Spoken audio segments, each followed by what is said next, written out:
တင်ကြီးရယ်စနေကြီးရယ်ငါပြားကြီးလေးနဲ့ဒီမုတ်တပ္ပာမော်လေးနဲ့ပတ်လိုက်တာပါဒီရတဲ့ကြီးထဲဒီနည်းနည်းလေးရလို့ရှိရင်ကျန်လေးဖြစ်နေတာနော်ကျန်နေတာတက်တက်ပြီးတော့ထည့်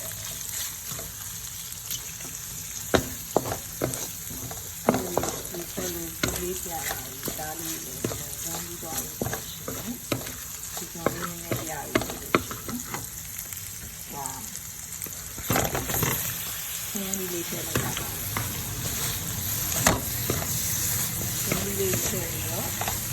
ဒီကြံနဲ့ထည့်ဖို့နဲ့ပြီးတော့မှဒီလေးနဲ့ပုတ်ပြီးတော့မှနှက်ပါနော်